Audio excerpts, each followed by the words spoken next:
Nitro beer, how does it work and does it make your beer any better? We're about to find out.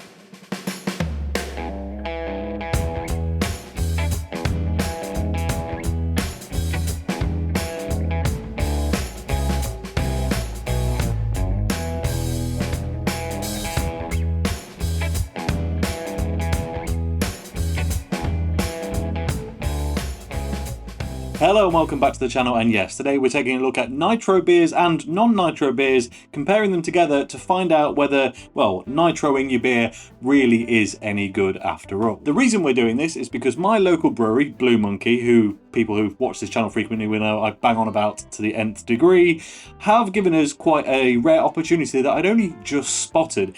They released their nitro beer about a year ago-ish, just shy of, and they've been producing it alongside their regular stout for a while. And unlike most other breweries, these are just the same beer, but one has nitro and one has regular old carbon dioxide, and that's it. It is the same 4.9% stout in both of them. So yeah, I'm not sure why I didn't think of this before, but actually you don't normally get the opportunity to try just, base beers, nitro and non-nitro side by side. Of course, Guinness does its original, but actually that original isn't the same as the stuff that goes into the draft cans now, so you can't really do it. But today we can. Just before we do though, a quick what is nitro? Well, basically, nitrogen replaces carbon dioxide in a beer in a nitro beer. Carbon dioxide is added to beer either via just forced carbonation like you will get in a soda with a big CO2 canister, or it goes through secondary fermentation in the bottle by adding a bit of yeast and a bit of extra sugar and so on, and allowing it to do its thing naturally. Carbon dioxide is a natural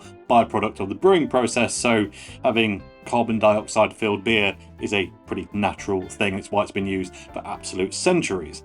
The good thing about it is that it helps preserve it, makes it a little bit fizzy, improves the mouthfeel and so on. And yeah, it just makes it a more appetizing drink than just flat beer, which we all know, well, is a bit gross. On the flip side though, nitro is the next level, the new gen, the new kid on the block, relatively speaking. Of course, it has been kicking around for a good time already, but now smaller brewers are starting to get in on the act, such as Blue Monkey here, and putting their stouts, mainly stouts, we'll talk about why in a second, into nitro-filled alternatives to get that nitro feel. And typically nitro feel is something smoother, slicker, a bit more approachable, a bit more luxe somehow. And the reason for that is that nitrogen bubbles simply are smaller than carbon dioxide bubbles, which means as it goes over your tongue and as it fills the glass and creates the head on the beer and all the rest of it, you get tighter bubbles, which in general just means you're getting a more smooth kind of, consistent product. And yeah, as a result, it is much smoother. We all kind of know that already. But in addition to that, carbon dioxide, when those little carbon dioxide bubbles burst on your tongue, actually carbon dioxide has a naturally slightly bitter flavour. Meanwhile, nitrogen is pretty much neutral, and as a result, makes the beer seem sweeter. It's not, it's the same liquid, but you're not getting that additional bitterness from the CO2, which makes that, even sweeter. The reason that you won't often see nitrogen used to package IPAs and pale ales is because of the hops. Nitrogen kind of inhibits a bit of that kind of, well, it's the aromatic quality. It dampens down on the aromatics, which is a big thing of hops. It's where a lot of that kind of flavour perception comes from. And in a stout that's not that hoppy, well, we don't really care because the bitterness will still be there, but that floral, fruity, aromatic note that people love in IPAs won't be. So yeah, doesn't really matter when it comes to stouts, but it will still change the flavour.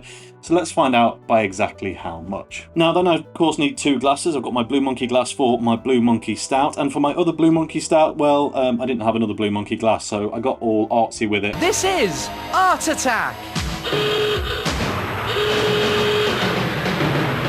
It looks horrific because my glass pen is running out, so we're just going to turn that around. Now, as we all know, when pouring a regular bottled beer, stout, any whatever, you have to be kind of careful because otherwise it could all go a bit wrong. You can let too much of that carbon dioxide out and it ends up in a bit of a frothy mess. Also known in these pots as a crummy pour, so I'm quite renowned for doing it, but that's not a bad one. Nitro, though, is very different. Hard pour this time. I've done loads of videos about how to pour nitro stouts and that sort of stuff, so I won't go through it. But basically, quick tap for good luck, get it open, and get it in that glass ASAP. And it's basically just brute force. Nearly a full 180 just to get the liquid out of there as soon as you can. It'll look like a right mess, but Okay, truthfully, I should have done the bottle second while the Nitro one was resting, but anyway, my fault. The Nitro one, though, has left us with a big, thick head on it. It's not normally quite that massive for some reason, don't know why today. It's going to be quite hard to show the difference between the heads on these given the difference in them, but if we zoom in, you should be able to tell, despite the Nitro just having a lot more of it, that a lot of those bubbles are just a lot smaller. Some of them are air pockets, which you can see are the bigger ones, but if you look for the smallest ones in the regular, which is this one, and then the smallest ones in the Nitro, you should be able to tell that the Nitro version is just a little bit smaller and a bit more velvety. But anyway, we don't really do Nitro for how it looks, it's all about how it tastes and smells. The aroma on the regular, big, dark chocolate licorice, and I've got an admission to make. Why am I doing this with these beers? Well, not only is it one of my favourite breweries, because it is, but this might be my favourite beer in the world, and I get to drink it twice in one video, so I'm very happy right now. I'm not saying it's the best, just saying my favourite. But anyway, yeah, big, rich, chocolatey licorice raisin. It's proper, rich, no-nonsense stout. Yeah, glorious stuff right then. The Nitro, not as good on the aroma, and that's kind of normal with Nitro beer. Like, it is dulled off. Obviously, it's got a huge, thick carpet. I mean, if you look at the head on that now, it really has come into its own. Look at it. It's absolutely perversely good looking.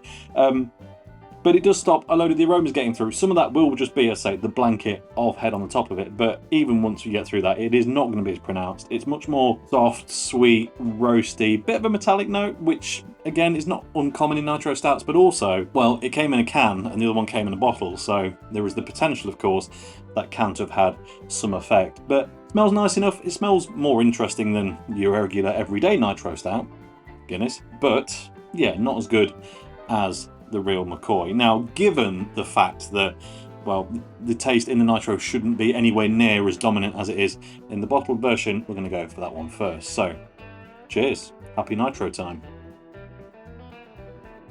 That is so smooth. Like, there's no jarringness. It's just there, liquid, subtle, liquid. Of course it's a liquid. Why would I say that? But yes, it's soft, subtle, slick. It's got this nice, subtle, roasty coffee, bit of an espresso martini vibe going on. It is delicious. But it's very easy to drink. It's not a rich, complex stout at this point, and this beer normally is. So let's get into this one. Cheers to the old school. Straight away, it feels watery, sloshy, a bit thin in comparison, really. Like, I never considered this a thin stout, but again, going back to back, it feels like it's lost a lot of body, a lot of mouthfeel, character, but immediately the flavour is through the roof. It's much bigger, richer, big, deep, rich, dark fruit, raisins, sultanas, kind of, dried whatevers. Like, it's full of that stuff, and flavour wise, it is unmatched.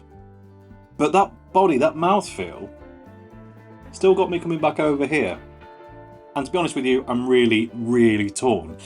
I want this mouthfeel with this flavour. Like, that would be otherworldly. That would be the best beer in the world then, at that point, I think. Like, it would just be unreal. But unfortunately, we can't really have the best of both worlds, which is sad. They're both fantastic, but I don't know what to pick here. Like, it's properly torn, and they are completely different. It is literally a trade-off, right? If you want flavour, you've got to go non-nitro.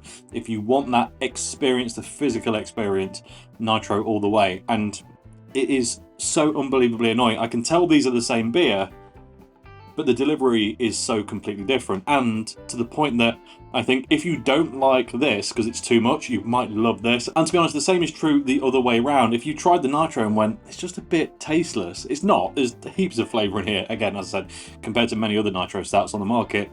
But compared to its OG, the original counterpart, not a patch. So there you go. Does Nitro make your beer better? Yes and no in equal measure. I don't think I want to see every beer out there in Nitro form, but actually having both options, a bit of a stroke of genius for me. The original one is the one I'm going to take. Cold winter's night, I want some flavour, I want some warmth, I want something interesting. Meanwhile, the rugby's on and I want something, well, a bit better than the Irish obvious, and yeah, this one is the way I'm going to go, to be honest, because it's just a bit less... Well, you don't feel like you're rushing it if you're just sipping it watching sport, is what I really mean. This is the casual drink, this is the observer's choice, and to be honest, I've got a fridge full of both of these and I'm very, very happy about it. So yeah, I think we can probably leave it there. Does it make your beer better? Yes, no, maybe. Can you repeat the question? And that really is all I've got to say about it. So as always, thank you very much for watching. If you enjoyed this video, please like it. If you haven't already, subscribe if you'll be so kind. And I'll catch you next time. Cheers.